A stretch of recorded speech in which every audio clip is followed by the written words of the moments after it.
Hello and welcome to all of you. And thank you very much for taking the time to join this session today, in which we will be offering some background information and introduction to a group called the Justice Coalition of Religious, or JCoR, which some of you I know are already very familiar with, as I see some very familiar faces in the room.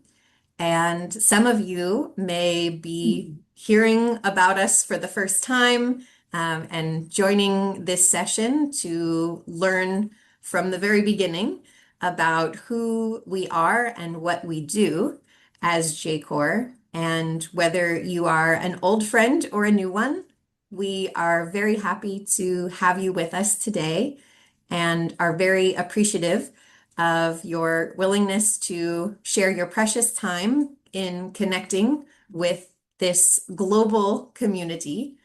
And so I will begin by introducing myself. My name, as you can see on your screen, is Teresa Blumenstein, and I am one of the global coordinators of JCoR. And I am joining you all from the global office of JCoR, which is in New York City in the United States. And I am a layperson myself, and I have been working in this community among many congregations of Catholic sisters, brothers, and priests for almost 11 years now in a few different roles. And I have been one of the coordinators of JCoR for about 8 years now. And I would also like to give a moment to our other global coordinator, Katie, to introduce herself as well. Katie? Thanks, Teresa.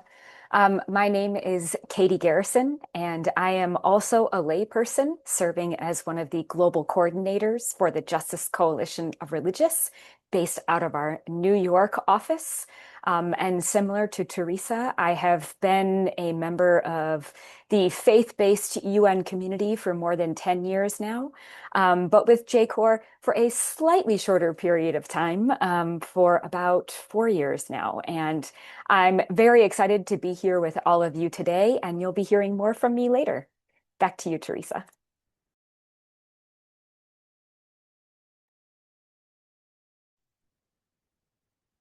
Wonderful.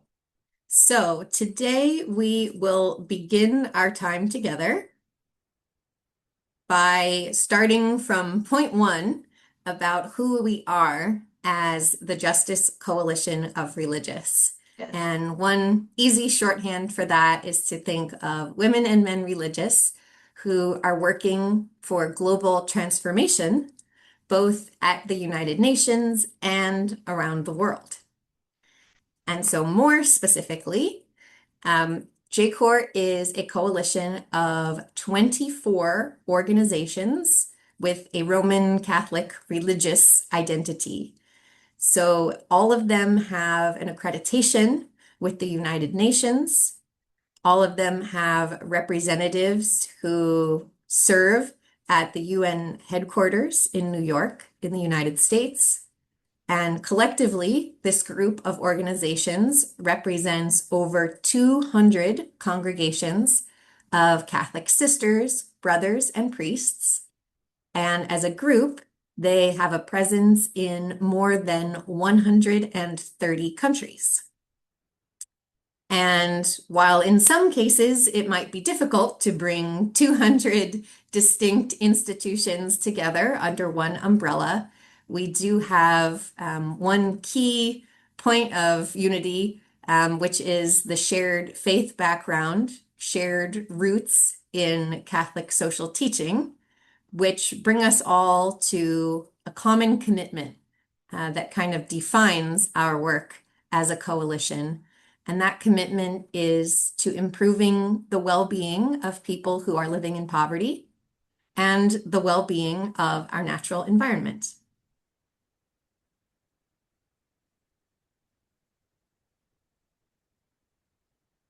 And so here are all of the 24 organizations that we were referring to on the previous slide.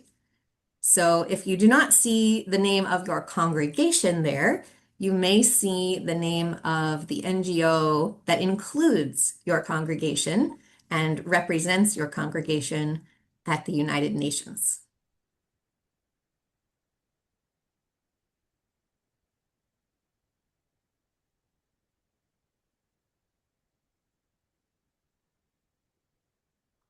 And so within that common commitment that I mentioned a moment ago, there is a more specific shared mission that brings JCoR together, which is to facilitate collaboration among the members and the partners of Catholic religious congregations, those who are working at the grassroots, as well as those who are working in the various fora of the United Nations, in order to do two major things.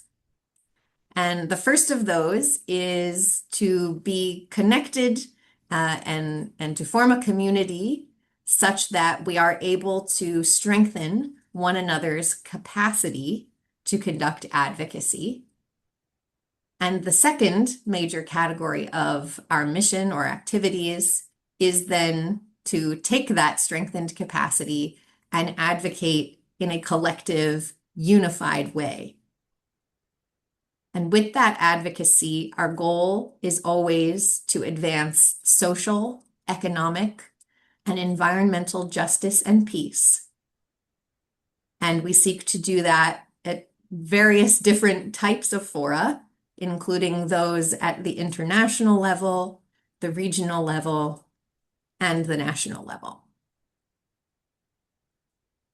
And before we get any further in discussing what JCoR does, it seems important and useful to offer a working definition for advocacy because we know that this is a term which does not translate well from English, first of all. It does not have a perfect counterpart in many other or maybe any other language. And it also can be used many different ways to mean different things. So for our purposes, when we use the term advocacy, uh, especially in the context of the mission statement that we just shared with you, what we mean is any public or private actions that promote movement toward justice in our society's social, economic, and environmental systems and structures. So we've highlighted the most key words from that description. Advocacy is action to promote justice in systems and structures. So not necessarily in case-by-case situations, but reforming entire systems that shape individual experiences and realities.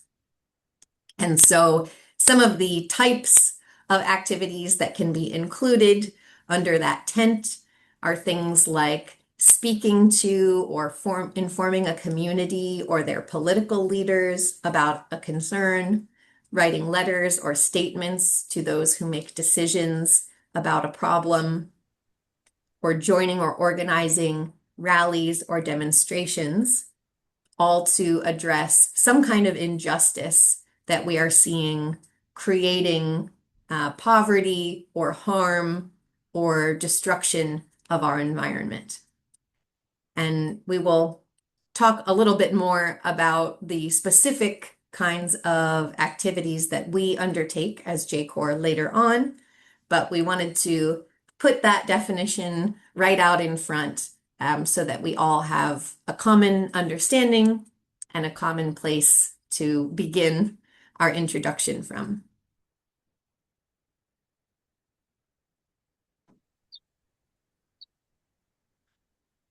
So in order to understand JCoR, we feel it is important to have a sense of the origin story of JCoR, which is to say how it was or why it was that this group of 24 organizations decided to come together in a new way at this time in history, which is a story that really was occurring between the years 2015 and 2017, during which time the members entered into a long process of planning and discussion about how they could work together and collaborate in a more formal way.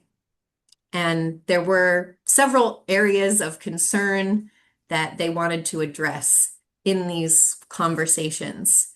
And one way of thinking about that process of planning was a collective reading of the signs of the times. And one of the key signs that led to the formation of JCoR was the observation of a global trend toward a smaller number of vocations to religious life. And within that trend, the founding members of JCoR saw at least two important and challenging questions that needed to be addressed. One was, how can we, as fewer and fewer members of our congregations, hold on and bring forward the unique charisms and gifts of our separate congregations into a practical collaboration that supports our common mission? And the second challenging question that emerges from this trend is a question of sustainability, not only for our congregations themselves, but sustainability of the communities that we serve. And the question is, how will the dignity of those we serve be upheld on the day that we ourselves can no longer provide a particular charitable ministry in this particular local community? So really a question of how we might continue to serve the communities in which we have a presence, even in a future where we may not have a physical presence there. A second important sign of the times that led to the formation of JCoR was observing some of the larger dynamics in our world that present a huge cadre of challenges to all of us. One of those was the spread of misinformation, which we saw was resulting in an ever-growing gap between the reality as we see it experienced among the communities that we serve and the narrative that we are hearing in public discourse, in political discourse, from our leaders, and from those who have the loudest microphones in our societies. Another important sign of these times was noticing various shifts toward authoritarianism across many different countries. And we saw this appearing in a form of suppression of free speech in public spaces, restriction of civil society's access to political spaces, and especially restriction of those who are coming from the most marginalized communities. We also saw a trend of blaming those same marginalized groups for national problems. And another characteristic of this shift was political co-opting of the press and media, so political capture of that public discourse and narrative. And all of these presented challenges to us that really required a response. And some of the characteristics of the response that we saw as necessary were to find ways to more effectively share information and resources across our congregations. We saw a need to capacitate ourselves in several different ways. One, to become more clear-eyed observers or witnesses of our various social, economic, and environmental realities, wherever we may be in the world. We saw a need to strengthen our capacity as evidence-based storytellers, so people who could share our experience and base that on data and fact and back up our story with proof. And we also saw a need to strengthen our capacity as not a series of individual storytellers, but really to form a web of communicators so that we could provide mutual support to one another and also establish trusted networks for the passage of information. Hello, Eukarya. One of the other important requirements that emerged from these signs of the times was a need to bring the truth of the lived experience from the margins of society where our communities are serving into various fora where policy decisions are being made and the structures of our society are being shaped so that the real, true experience of people who are experiencing various forms of suffering and vulnerability can be the experiences shaping our systems. And finally, we saw a requirement on our part to learn to speak with an informed, organized, and unified voice in order to hold governments accountable for their commitments. And you may have noticed that I skipped the last point under signs of the times because I want to expand on that a little bit more.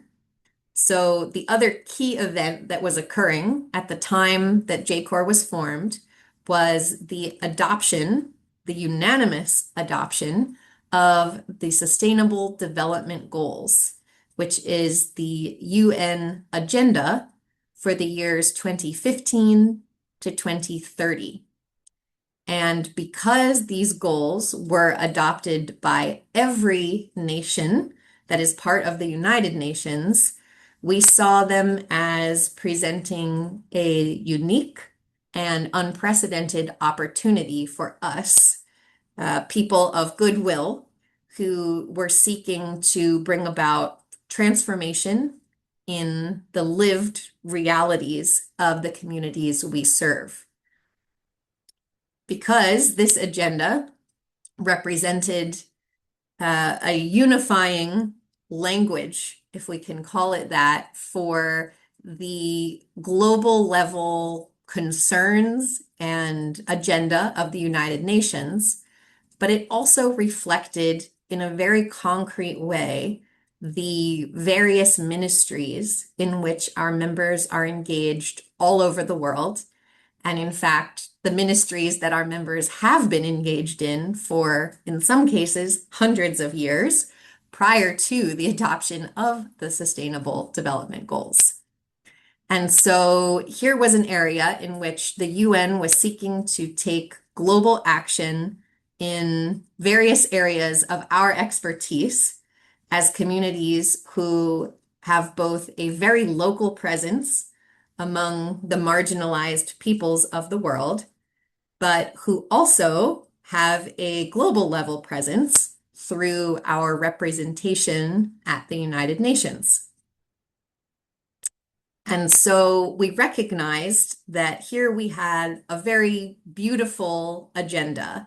It was bringing together all the nations of the world, all the peoples of the world around a common mission that included a lot of the elements of what we would say are our vision for the city of God, which would be characteristics like no hunger, good health for everyone, education, water and energy for all, housing for all, gender equality, and various other forms of inequality being reduced, and many different types of action to preserve the health of our environment and our ecosystems. And of course, strong public institutions that would ensure justice and peace. So here we had a wonderful agenda on paper and a wonderful opportunity for global movement toward achieving these ideas and these goals, but we knew that they would remain words on paper if we did not have careful, close monitoring of progress toward these goals happening, especially in the communities that we serve, the communities that are intensely marginalized and made vulnerable by the existing structures and systems that govern our world. And so here was where we saw, again, an opportunity for those of us who are already positioned at the margins and in the most remote areas, among those who are so frequently left behind. If we could mobilize around this agenda and bring forward the voices from those communities to say how well this agenda is being implemented, or perhaps not being implemented, then we could really hold governments accountable and press for a just and equitable implementation of this very powerful agenda. And we wanted to seize that opportunity by helping to bring the language of this agenda out to our communities around the world and inviting them to be part of the global level conversation at which we are monitoring progress toward the achievement of these goals. And that required a significant outreach effort that none of our member organizations felt they could fully complete on their own, and that they felt they could pursue in a much more effective way as a united team.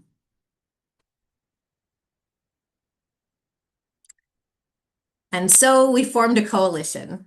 And at first we were 17 members. And as mentioned earlier, that has increased over the 7, almost 8 years of our life to now having 24 members in the coalition. And together we seek to bring greater spiritual leadership to the United Nations and beyond. And so I am going to now offer a little bit of background for anyone, especially for anyone who may be new to the knowledge that we have a presence as religious congregations at the UN, to offer some rationale for why this has become an important area of ministry for religious congregations, and also a little bit about what that ministry looks like in practice. So the first part of that is why we are engaging with the UN system as religious congregations. As we might recognize, the UN is a place that is very political. And for some of us, that means that it is not a place for spirituality or for faith. But in response to that thought, we like to remind ourselves of one of our most important roots for our mission, which is the principles of Catholic social teaching, which of course call us, first of all, to a sense of solidarity among all people and indeed among creatures who share planet Earth. And that calls us to a sense that not only do we feel sadness or feel discomfort for the suffering of others, but that we recognize the suffering of others as our own. And this calls us to a certain level of unity and global thinking in our ethical analysis and practice. Catholic social teaching also calls us to recognize the dignity of work and the rights of workers.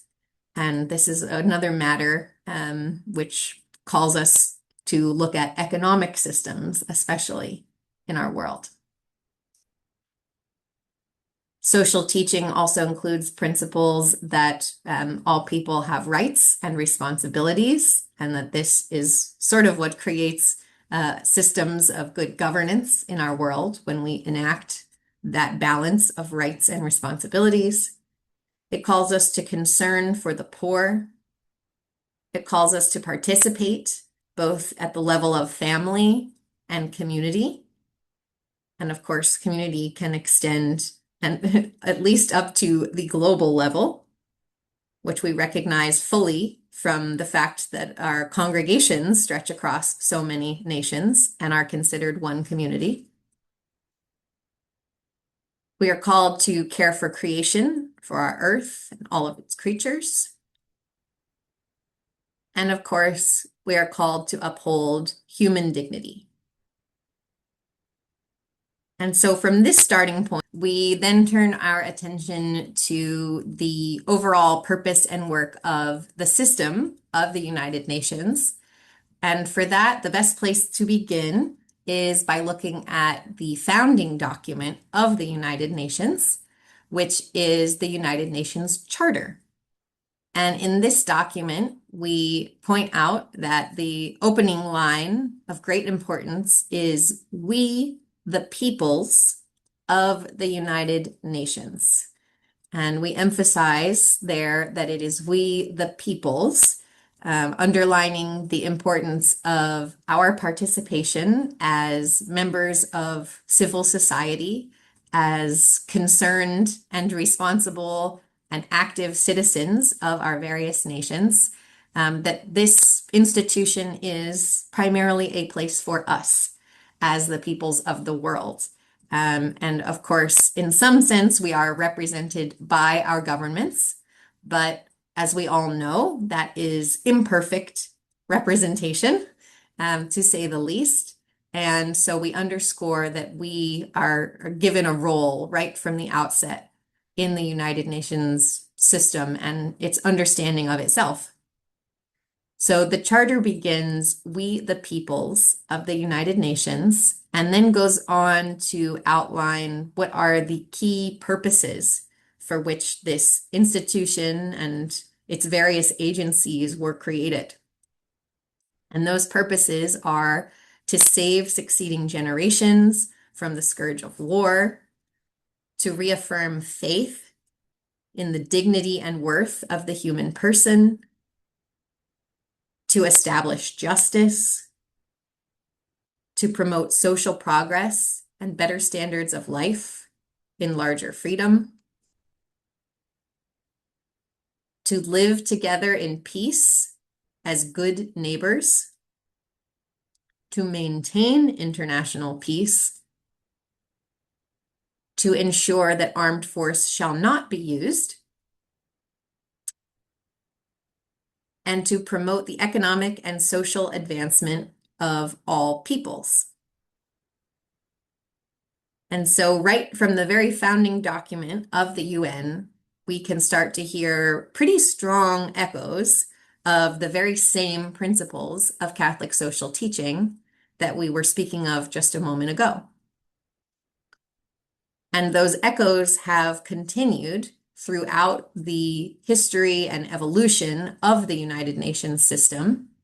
And one of the other clearest echoes that we can find of that social teaching is in the human rights framework, which includes a large collection of conventions and treaties that are established to create global consensus and global mechanisms for accountability in order to realize things like universal human rights, civil and political rights, economic, social, and cultural rights, the rights of migrant workers and their families, rights of persons with disabilities, rights of children, rights of indigenous peoples, and also to bring together a global effort to tackle some of our most pervasive challenges as a global society,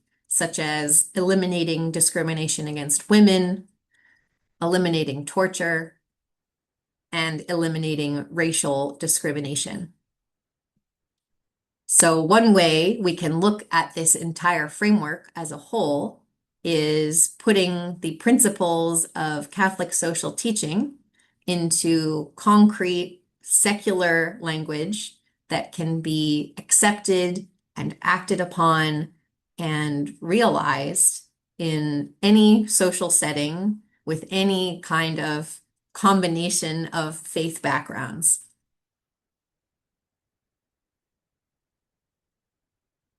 And of course, we want to mention again this agenda that we call the Sustainable Development Goals, which paints a lovely picture of a vision for a world we would all like to build together. And we might even think of as a secular roadmap to the reign or the city of God.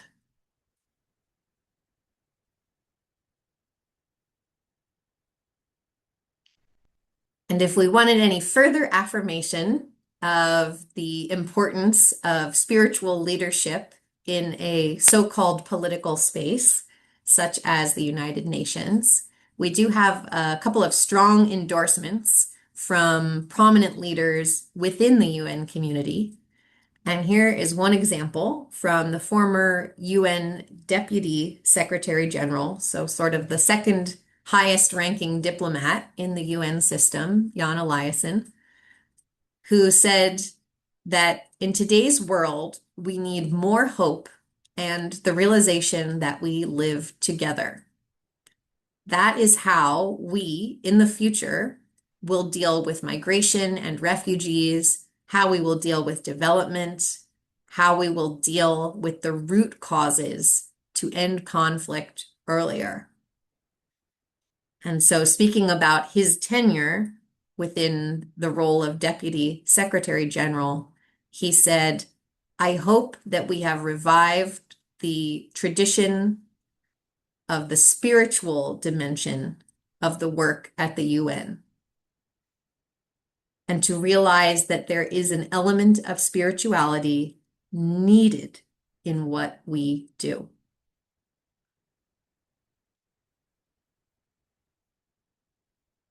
And if we're not content with hearing from the second highest ranking diplomat in the UN system, we also have a pretty powerful statement from the top diplomat in the system, the Secretary General, Antonio Guterres, who actually wrote this as a foreword for a companion book, a guide for Laudato Si, the papal encyclical from Pope Francis.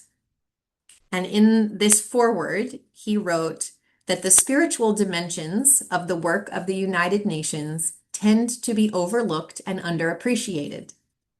Yet the tenets set out in the Charter, peace, justice, equality, the dignity and worth of the human person, all of these echo the teachings of the world's religious traditions, and they summon us all to reduce human suffering. As we reflect on Laudato Si, the state of our common home is broken. And this is an epic policy test. But ultimately, this is a moral test. And so there he is making reference to the fact that we now have quite a bit of information about the nature of the challenges that we face as a global community. And so now one of our greatest challenges is to summon the political will to do what we know needs to be done to resolve these challenges. And so to summon that will, we are called upon to summon our goodwill. We are called upon to examine our consciences and our morals and find the strength and the courage to do what is right for the sake of all, for the sake of the common good. And this is surely, as the Secretary General recognizes, spiritual work.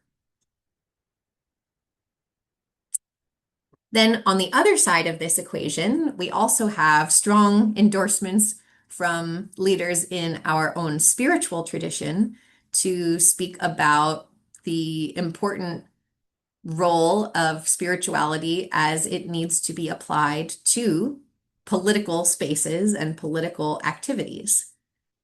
And so the first statement that we want to call to your mind is from Pope Benedict in Deus Caritas Est, in which he says, "The church cannot and must not remain on the sidelines in the fight for justice. She has to play her part through rational argument to reawaken the spiritual energy, without which justice cannot prevail and prosper. Efforts to bring about openness of mind and will to the demands of the common good concerns the church deeply." Which is to say that in political spaces, decisions are being made and hopefully minds are being opened, hearts are being opened to a desire, an effort to meet the demands of the common good. And this, again, is truly a spiritual action.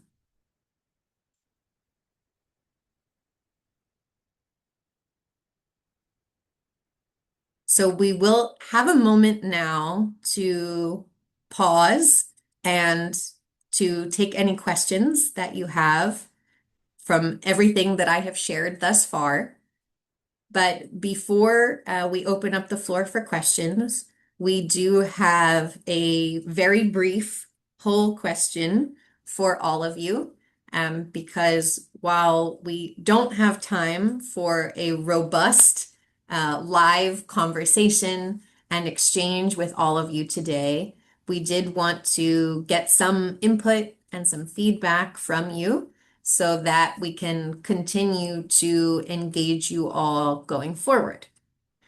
And so with that, I want to invite you all to turn your attention to the chat box, which is where we will be putting a link to the poll. And thank you, Katie has already done it. And you will see there in the most recent message from Katie in the chat box, there are 3 different links. They are all to the same poll, but it's available in 3 different languages. So you will see one option in English, one in Spanish, one in French. So we invite you to click on one of these links, whichever language you prefer. And that will open a very short form, a very short window in which you will be invited to respond to the question about your particular area of passion and interest within the framework of issues addressed by the Sustainable Development Goals. And so we will allow a few quiet minutes for you all to open that link and answer that question for us. And I will say we are asking you to include your name and congregation there as well, just because we do want to know who to reach out to when we are, say, creating a statement or organizing an event around a particular topic. We want to know who is interested and who maybe has some expertise in that area. So in order for us to contact you about the topics that you are most interested in, we would like to know what that interest is on your part. So I will stop talking for a couple of minutes and let you respond to that poll. And then we will open up the floor for questions about all that has been said thus far.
I notice we're getting a number of questions in the chat box with people who are struggling to access the poll.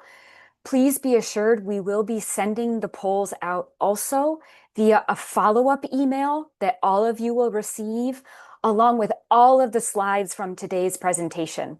So if you're struggling to fill out the poll, or if you're struggling to get links out of the chat box quickly enough or write down notes from our presentation, please do not worry. All of this will be delivered to your email inbox following this meeting with the email that you use to register to join us via Zoom.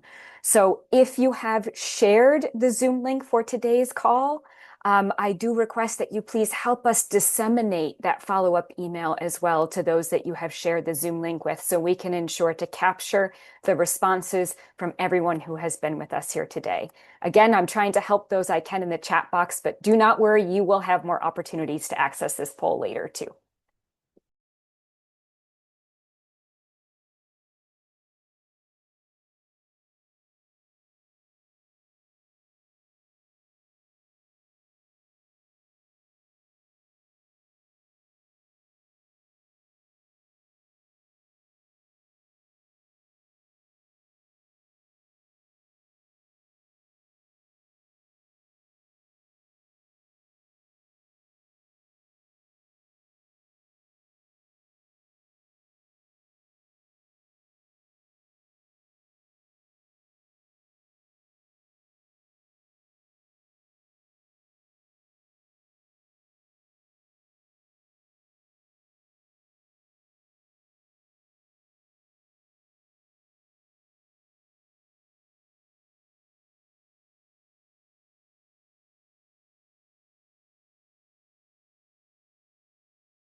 Okay. So as Katie mentioned, if you're having any difficulty or have not been able to complete the poll, we will be circulating that by email to everyone who registered today. So if you did not manage to complete that now, don't worry, we will circulate it again. But for now, we do want to open up the floor for any questions that you may have about what has been shared thus far.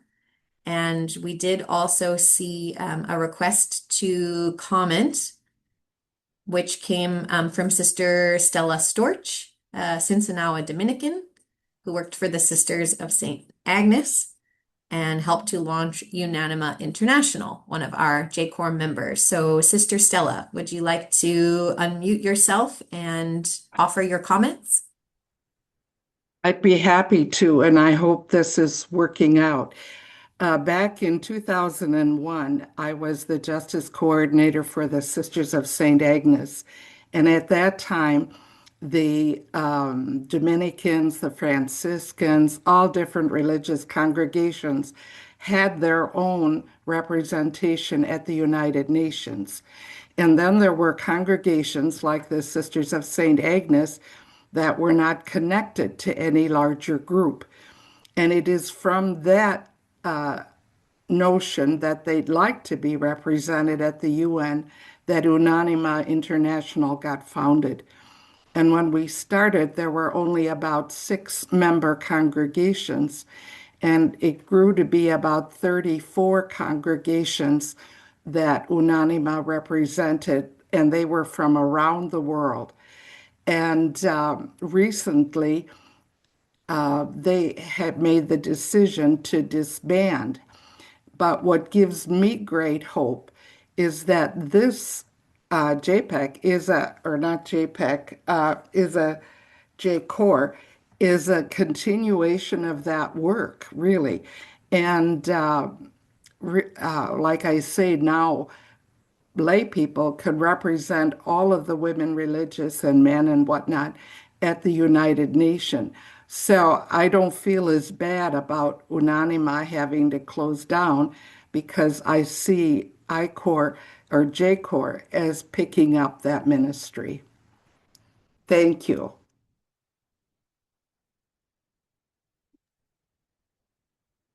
Thank you, Sister Stella. And I quite agree that there is a strong presence of the collaborative legacy of Unanima very much present in the spirit of the way in which JCoR formed. And I will add on a personal note that it is how I really was able to continue working with JCoR too, as I was an executive assistant with Unanima for most of the time that we were forming JCoR before it was officially launched. So there was a lot of presence of Unanima personnel as well as its spirit and model present in the formation of JCoR. Were there any questions that anyone wanted to bring forward from what we have shared thus far? And if so, you can raise your hand physically if your camera's on and wave. You can also raise your digital hand, which you can do by clicking on the More button and then the React button and then the Raise Hand button. It's quite the sequence of buttons for that one. Maybe easier to just turn on your camera and wave. And if all else fails, you also have the option to unmute your microphone and just kind of call out to get our attention. And we will give you an opportunity to share your question or your comment. And I see the hand of Hugang, and please correct my pronunciation of your name.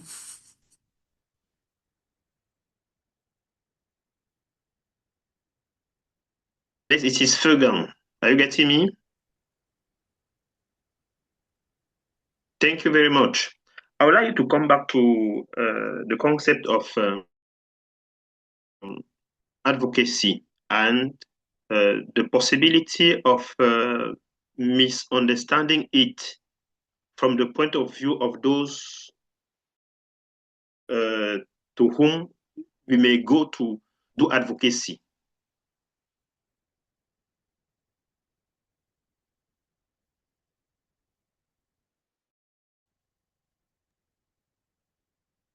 So it is the question about the way that those you seek to reach out to or to speak to, that they may misunderstand your intention?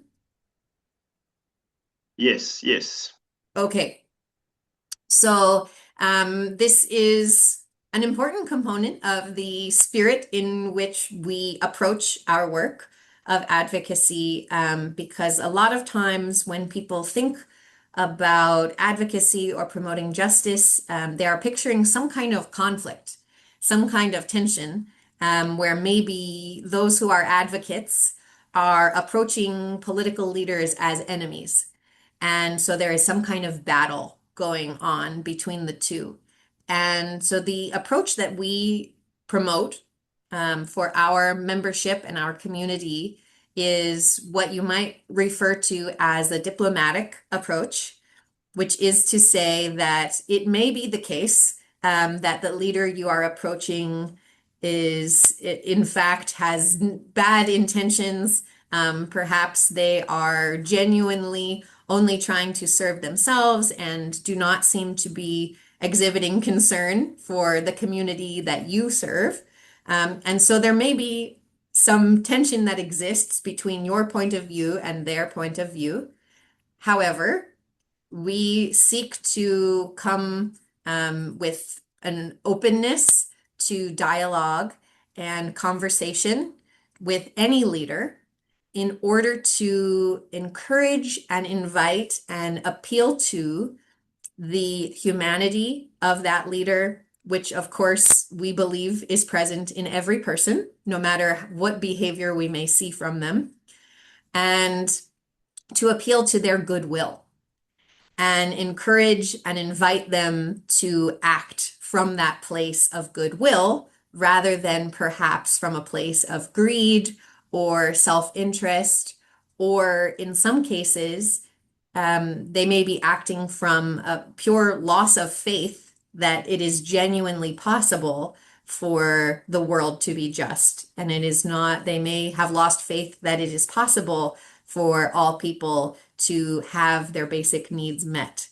And so it becomes our role to try to restore some of that faith, which we often do by offering examples of our own good practices from our ministries, from our communities around the world to say, look, this is what we are concerned about, and we are sure that you are also concerned about this need or this form of suffering or harm in a community in your country. And this is the action that we have taken to try to address that problem. And we would like to share that practice with you and the lessons we have learned, and to discuss with you how we can possibly work together to resolve this issue, because we know that in the end, we both want your people or the people of our country to have what they need, not to be suffering. We want the environment to be healthy. So it's really making this appeal to a common goal, and approaching a conversation from a positive perspective of offering recommendations and possibilities for partnership and action, and not focusing so much on the negative and the critique of what is going wrong, which isn't to say that you cannot observe and share observations about the nature of the problem as it exists, but it's always to come with ideas and suggestions and an invitation to partnership. So in that way, we try not to approach advocacy from a combative standpoint, but from a diplomatic one that is focused on bringing everyone onto the same team in order to serve the common good. And so that is the spirit in which we try to promote advocacy. Thank you for that question. Thank you. Yes, Leah or Leah. Turn on my audio first. Israel has been severely critical of the human rights work of the UN. The UN works and relief agency in Palestine, UNRWA. And I was wondering if there's been any response to that criticism, or any support expressed for the UN in a public way, or to any politicians. Thank you. Sure. Thank you for that question. So we, as a coalition, have several members who are active contributors and participants in something called the Israel-Palestine Working Group, which is a community of NGOs who are working here together at the UN headquarters in New York to specifically address ongoing violence between the states of Palestine and Israel. And so that has included quite a bit of activity over many years, as this working group has existed for a long time, not only under the present elevated tensions and occupations and violence. And so over the years, they have made many statements, held many meetings, made visits even to convene faith leaders from both the Israeli communities and Palestinian communities. In terms of defending the human rights framework itself and the UN, that is something we do essentially in almost all of our advocacy, because we use the language of the human rights framework and various other frameworks within the UN system as kind of our go-to language. These are structures and systems that we endorse by pointing out or using them to critique the various actions and systems of individual governments. And so we endorse them constantly by using them kind of as our own language and our means of communicating essentially what is right from wrong when we are assessing the behaviors of various states or multinational corporations. And so we are doing that in any response to the relationship, the situation with Israel and Palestine, as well as essentially all of our other advocacy statements. We are always standing behind the human rights framework. And at the same time, I will also add that we have no problem also offering very real and valid critiques to the UN system because it also has its flaws. It is far from perfect. And in fact, we created a detailed statement around the 75th anniversary of the UN, which offered some very specific critiques and recommendations for reform that we felt were important for the UN system. So that is one of the benefits of our position as civil society organizations who are accredited with the UN. We're not representing the UN itself, but we are sort of liaisons between those who are leading the UN and who are part of the UN staff and upholding its frameworks. And also we liaise with the people as a whole.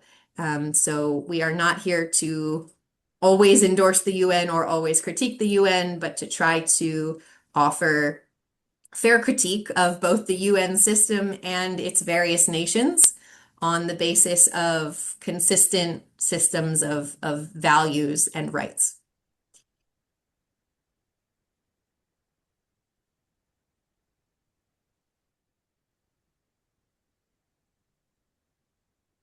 Are there other questions? Yes. Please go ahead. Yes, please. I would like to know if at a certain time you will have some testimonies, how advocacy is made in some situations, some countries. With that, I think we will actually segue to the second part of our input for you all, because Katie will be sharing some of those details with you to give you a more detailed picture. As I have shared sort of the motivation for why we engage with the UN system, Katie will be picking up on how we engage with the UN system. And so she will give you some more details in that regard. So I will turn the floor over to Katie to take us forward. Thanks, Teresa, and thanks for that question that provides just a perfect segue into the next portion. Let me share my screen here.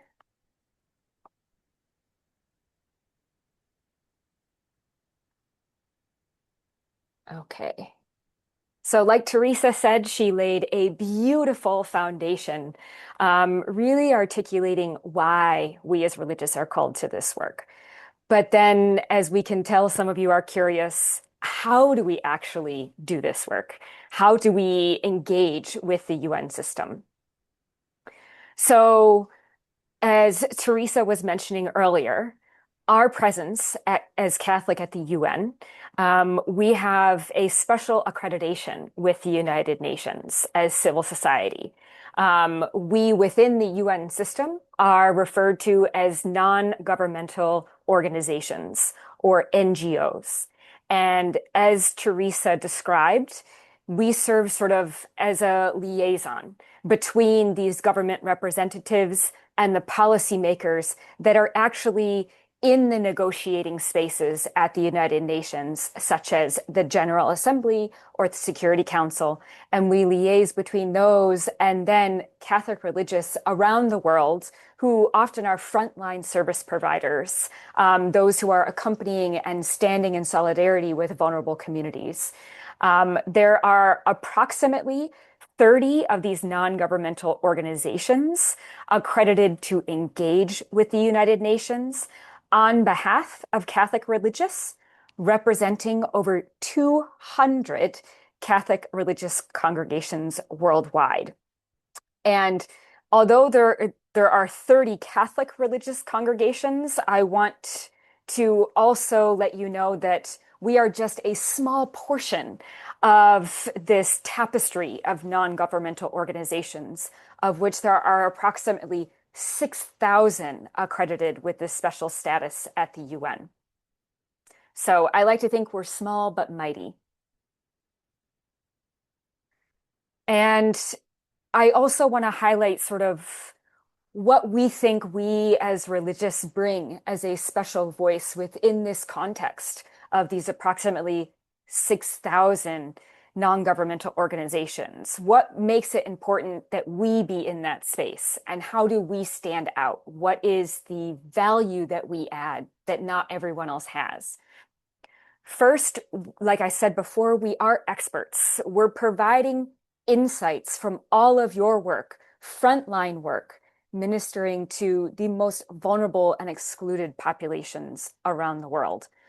Often, the policymakers at the United Nations are several steps removed from that direct service. And so we bring really vital information, stories, and data that they don't always have easy access to.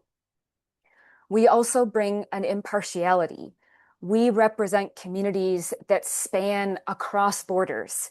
We don't have specific national identities as religious, and so we can bring an impartial voice. We also bring a credibility. We are very well known to walk the talk. We practice the values that we hold as religious. We not only preach about human dignity, but we also act it out in how we serve the communities in which we live.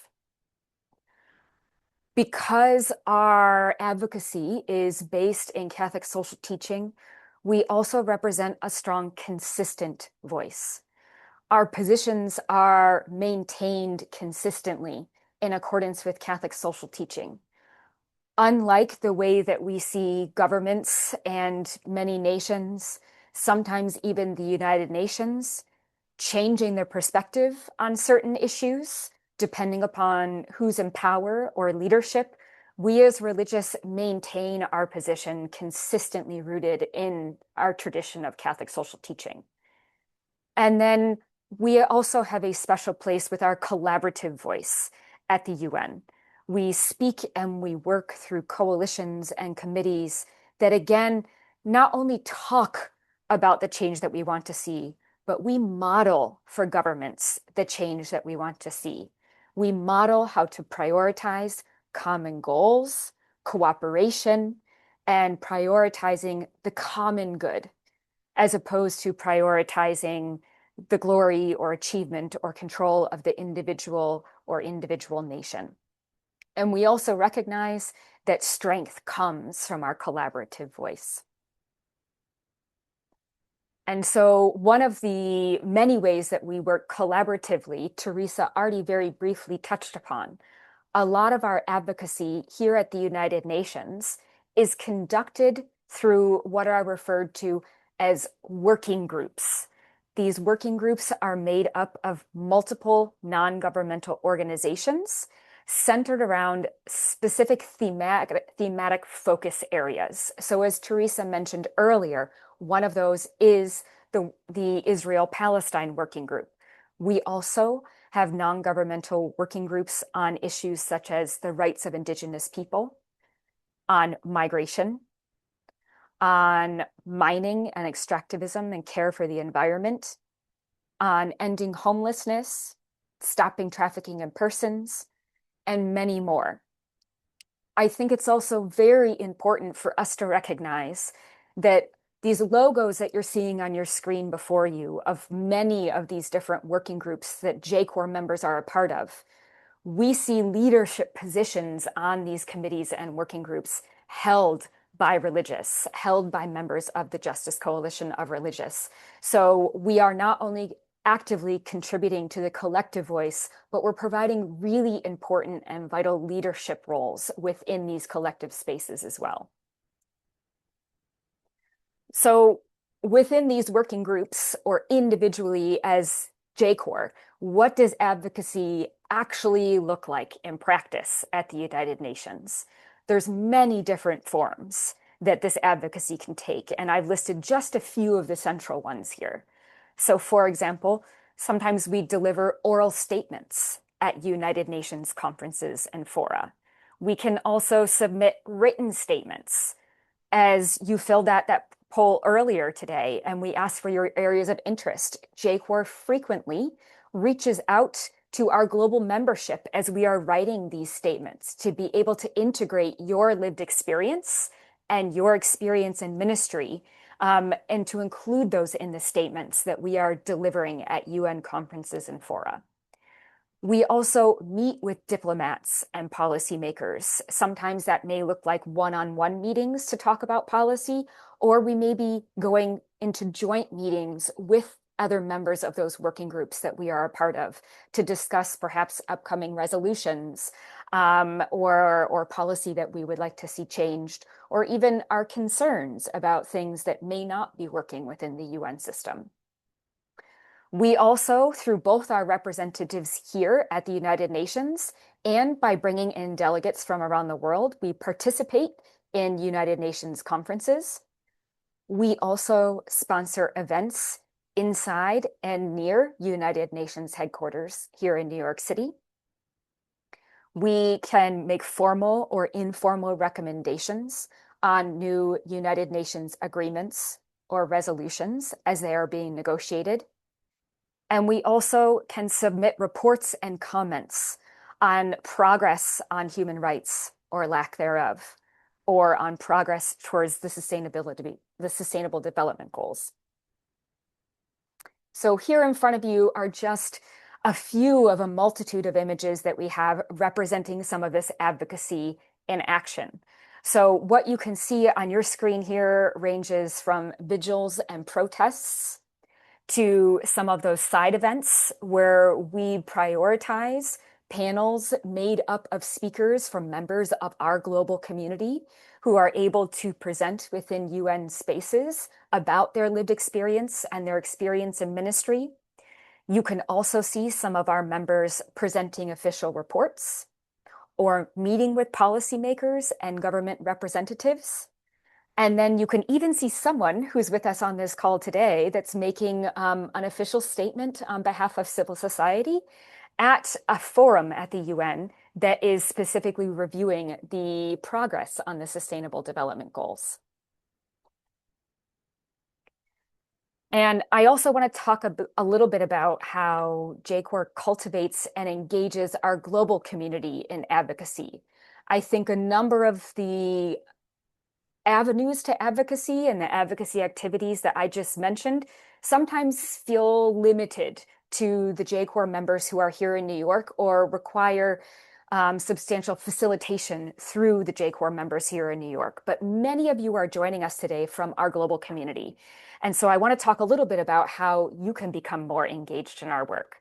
So again, just revisiting briefly kind of our purpose, we are really here to coordinate the efforts of religious and your ministry partners to allow us to make a stronger, more unified call for justice, equity, sustainability, and respect for human rights at multiple levels, from the local to the international.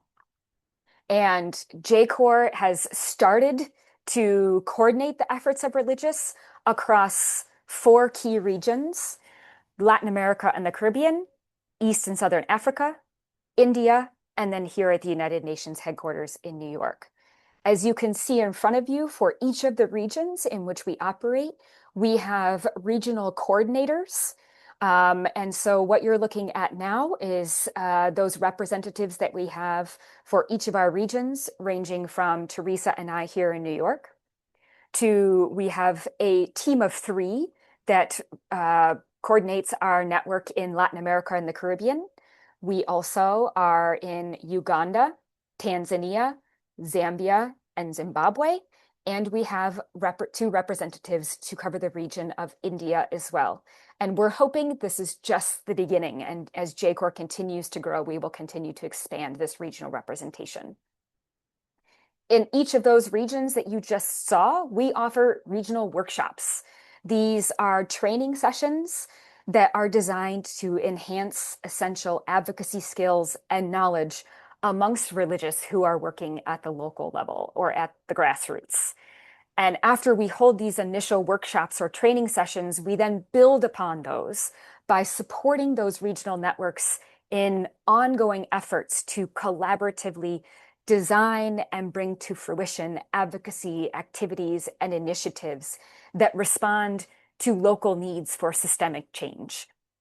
Participation in these workshops and in the ongoing networks are open to all Catholic religious and their ministry partners. And what you're seeing now is a representation of where we have already held JCoR workshops, again, spread across those different regions in which we operate. And here are just, again, a few of hundreds of photos that we have from these workshops that we've held around the world. And these workshops initially begin by giving sort of some of the introduction that you've heard today about what calls us to this work, and then goes into sort of an explanation and introduction to the framework of things like the Sustainable Development Goals, and then moves into discussions where each region gets to think about what topics or areas of focus they want to prioritize in their local network as they design advocacy actions to carry out collaboratively. And here are some photos of some of those advocacy actions that have arisen from these workshops and the fomentation of these regional networks of JCoR. For example, we had some of our sisters in Zambia received an award for their work with Talitha Kum and the work to stop trafficking. We have some of our workshops in East and Southern Africa decided to really focus on environmental education and raising awareness around caring for creation, and also integrated components of tree planting in order to rejuvenate the environment in their local areas. We have also had advocacy actions that involved protests in India or even here in New York, speaking up for rights in other regions such as Haiti. And then you also see here one of our regional coordinators from Latin America and the Caribbean meeting with the Pope and speaking with him about JCoR and the work that we do. So there is a very wide variety of advocacy actions that our regional networks take up. But again, this is all directed by what they see as the area of greatest need at the regional level. It's very much from a grassroots up sort of process. And then, as I previously mentioned, JCoR also does work in collaboration with our members to facilitate the in-person participation of religious representatives from around the world into United Nations conferences. For example, for the annual high-level political forum on sustainable development, which is the space at the UN where we review the Sustainable Development Goals. We even provide an 8-month-long preparatory and engaging process to be able to support members of our global community to be able to really fully and meaningfully participate and engage in that process. In the photos that you see here, we also have examples of representatives who have come from religious communities around the world to serve as representatives at UN fora on issues such as Indigenous rights and the rights of women, in addition to this forum that focuses on the Sustainable Development Goals. And again, a lot of what we do too is trying to bridge sort of the local level and what many of you are doing in ministry with what's going on here at the UN.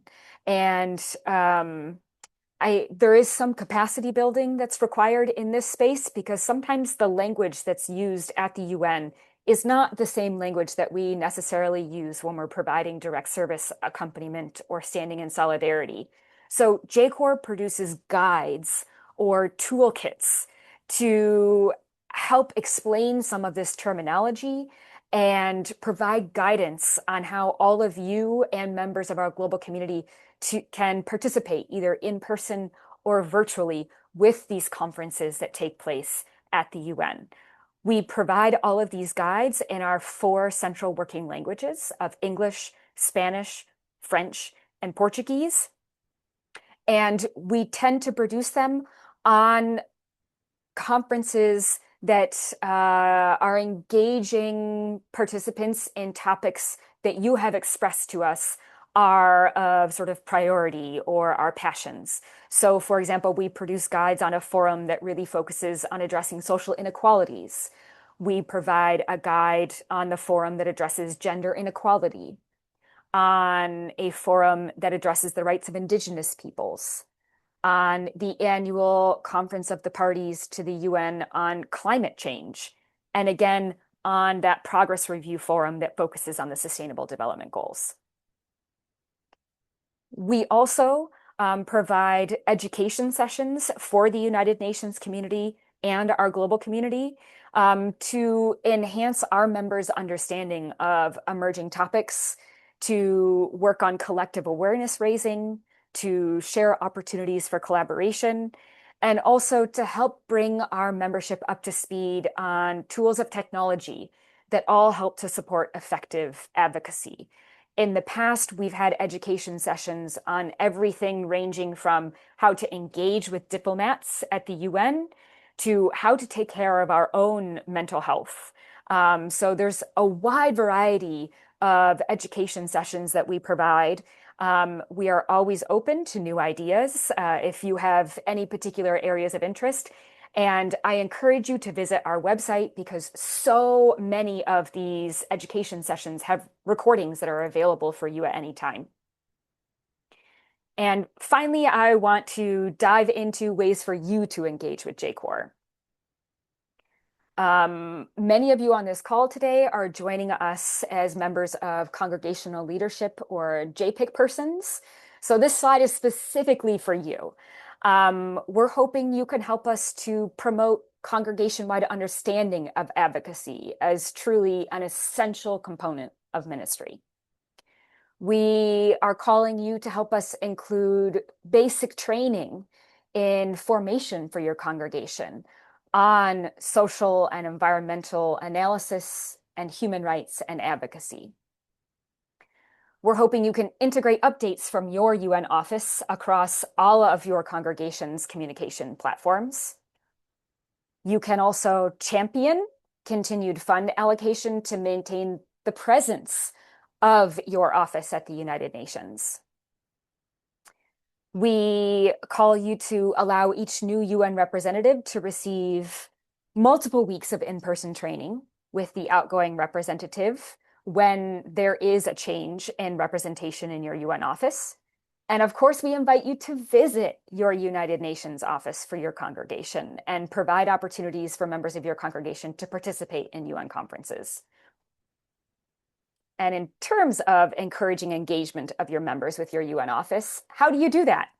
So again, you do not need to worry about taking down these links and contact information. This will all be sent to you shortly. But the first point of contact for you is reaching out to your congregation's office at the United Nations. You can also contact JCoR's United Nations, staffed by myself and Teresa. And you can also reach out and contact your regional coordinators. Again, we have regional coordinators in India, in East and Southern Africa, and in Latin America and the Caribbean.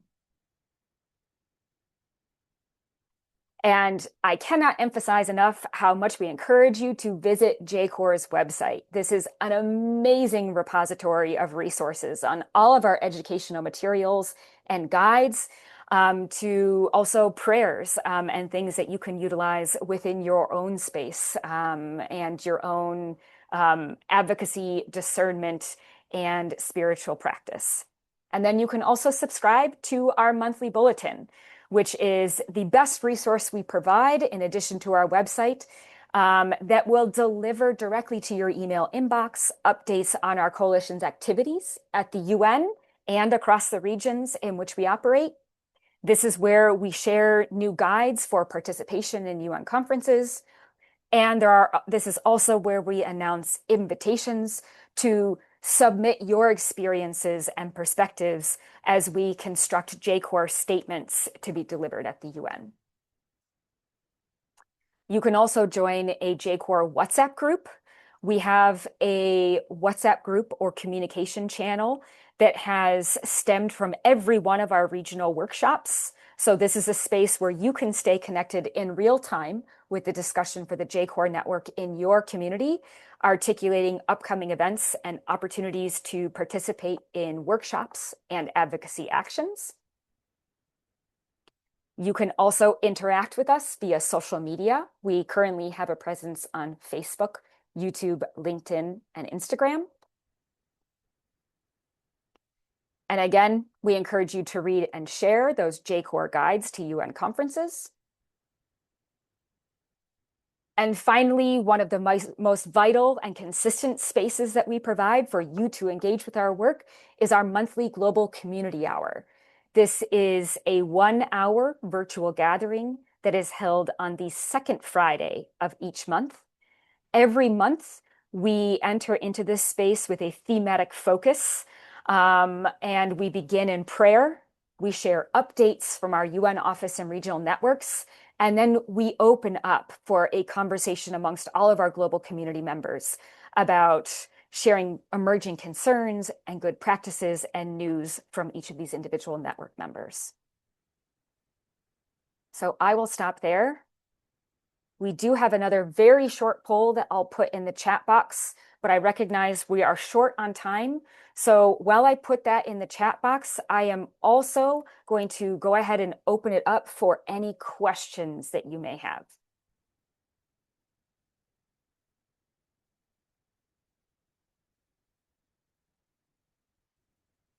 Oh, thank you, Teresa, for sharing that.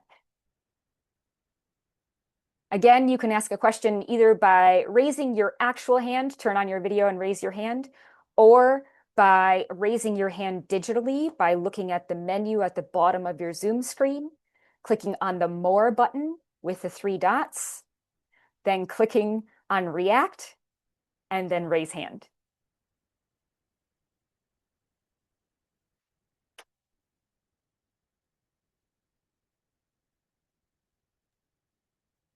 Please go ahead. Yes, sorry, I just have an observation. There is no coordinator for the JCoR in Central Africa and West Africa and North Africa.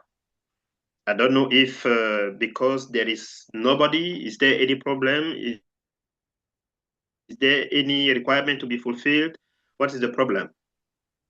Yes, so Teresa, perhaps I'll start, and if I leave any gaps, you can fill them in.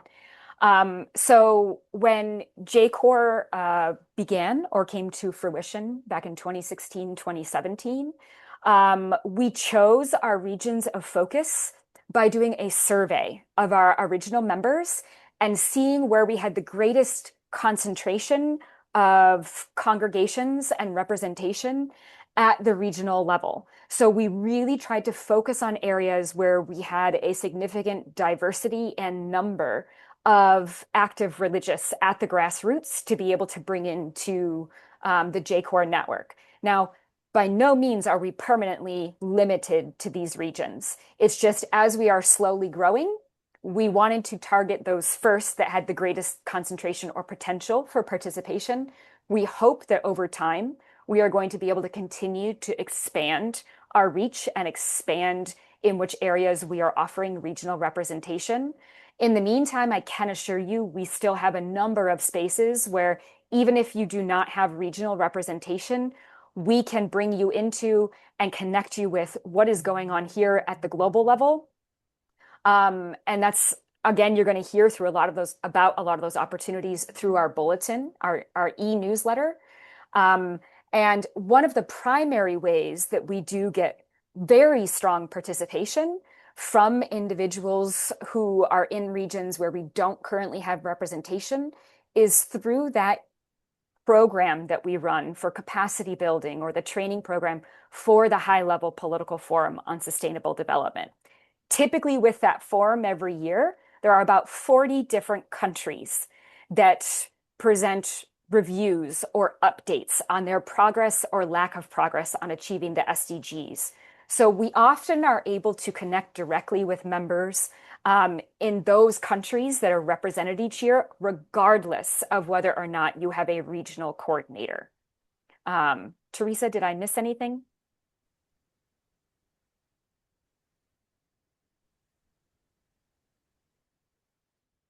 Does that answer your question? Yes, yes, yes. Thank you very much. Yeah.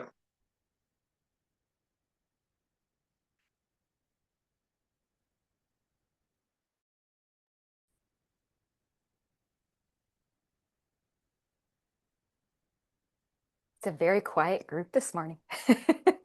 I know there were a number of questions in the chat box about advocacy actions. If anyone has any more questions about what those look like, I know Teresa and I have a lot more examples that we can go into about advocacy actions that have been taken both here at the United Nations headquarters in New York, as well as around the world, and can talk about some of the outcomes of those as well. But this is your time. Articulate your curiosities, and we will do our best to respond.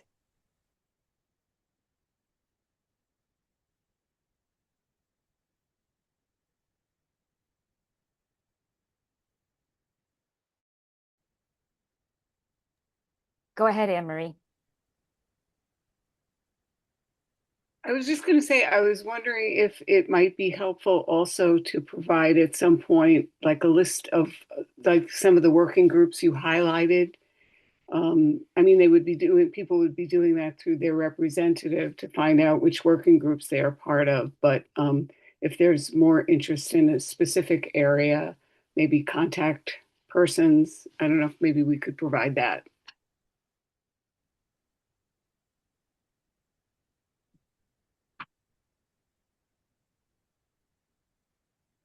Teresa, I'm trying to recall. I feel like we tried to take a survey of our New York representatives membership at one point, according to those working group areas, but I don't know if we have shared that anywhere that's publicly accessible.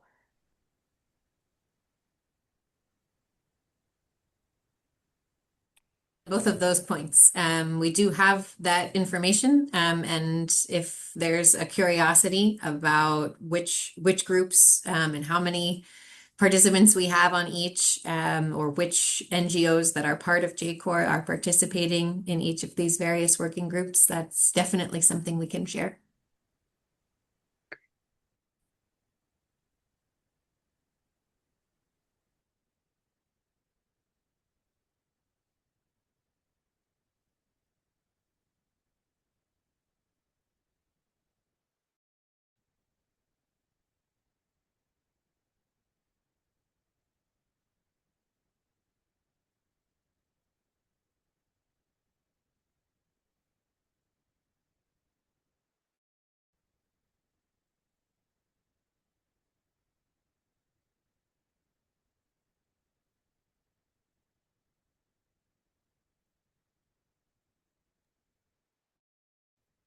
I see a question in the chat box about how those in West Africa can join the WhatsApp groups. We do not currently have a WhatsApp group for West Africa because, again, the WhatsApp groups arose as a way coming out of each of the regional workshops for those networks to be able to stay connected and to be able to continue to grow. We do have a global WhatsApp that we update the group for every single year that's designed to be able to sort of accompany those who are participating in the training program for the high-level political forum. So that is a space that you can get access to JCoR updates if you do not have access to a WhatsApp group from your specific country or region. And perhaps, Teresa, you and I can talk about a global one in the future to be able to capture the interest that we have here for those who don't currently have a specific WhatsApp group for their country, but maybe there's a way that we can make a global one to respond to that desire.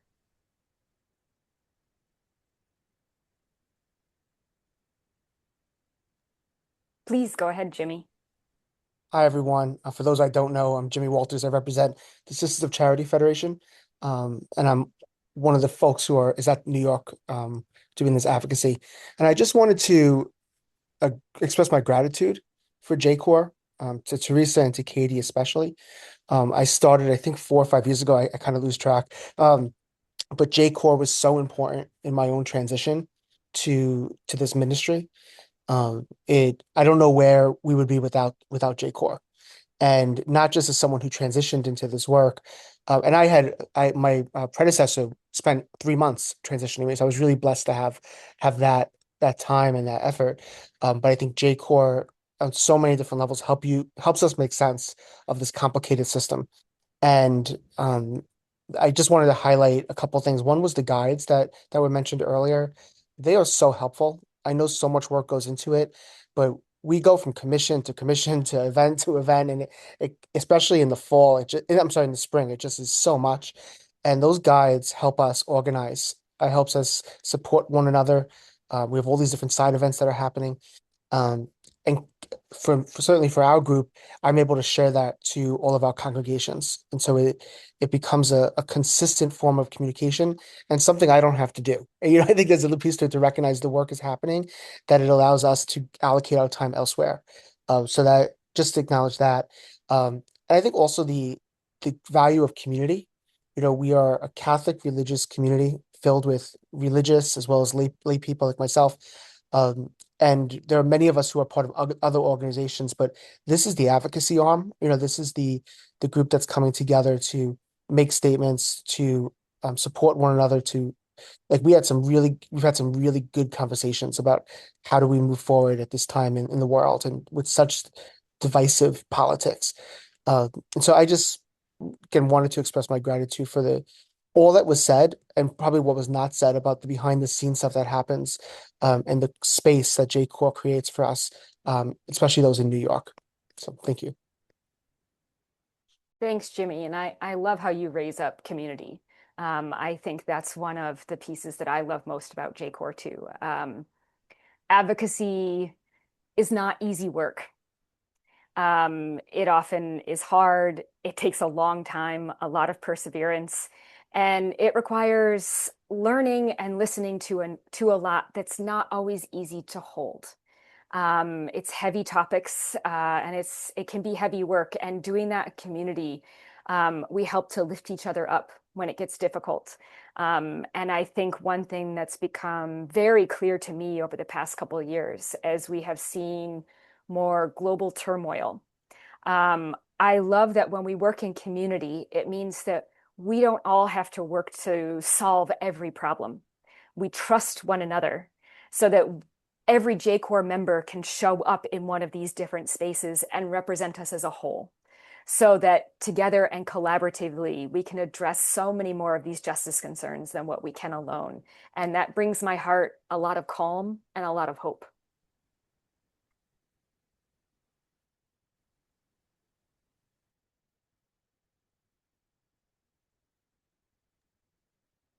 Are there any other questions? I know we have presented a lot of information today, and I'll reiterate, we will send you the slides and there will eventually be a recording of this as well. So if you need more time to digest it, there will be these resources shared with you. But while we're all here today and you have the opportunity to ask questions live, I want to make sure we prioritize that in this space.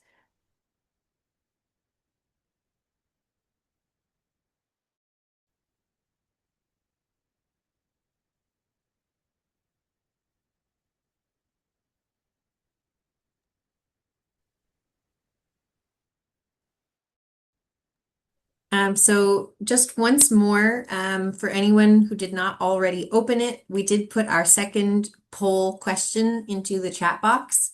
Again, you have your choice of 3 different languages. So if you want to quickly just get that, click on that link before the meeting ends, and then you can take as much time as you want to answer it afterward. But that question essentially is seeking some of your input on the challenges that exist from your perspective as leaders of congregations or as JPIC animators who are maybe encountering some challenges in exciting and mobilizing more members of your congregation to be part of advocacy, which we hope they will see as part of their own ministry, not as a separate ministry that's somehow being added onto an already busy schedule. So we want to help in our work address the challenges that you are facing, because you are already doing such an important part of this larger mobilizing effort. So we do hope that your responses to this poll will help to guide us and also to help start a longer conversation with you about how we can work together to bring more of your congregations into the work of promoting justice and peace through the transformation of our systems and our structures in society. And as a closing word for all of that we have shared with you today, we would like to share an Ethiopian proverb that motivates and encourages us to continue in this slow work of advocacy, which is that when spider webs unite, they can tie up a lion. And we thank you very much for your presence here and your interest in including the many webs that perhaps are comprised by your congregation.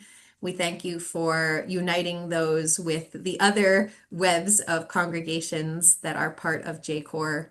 And it's through your presence and your engagement that we believe we add enough layers to our web to tie up the lions of conflict, of violence, of environmental degradation, of poverty, of all of these various forms of harm and suffering that are counter to our vision for the kingdom and the reign of God, which we are seeking to construct together. So, once again, thank you for your very valuable, precious time, for your attention to our work and the possibilities for how we can work together. And we hope you will watch your mailboxes for the follow-up message with all of our slides from today, all of the links to engage with us further, and to continue to communicate with us about how we can be supportive to advancing work for justice and peace in your individual congregations. Thank you all very much. Thank you to our interpreters who have supported us today, Alberto and Elena. And we look forward to connecting with you again and again and again. Thank you.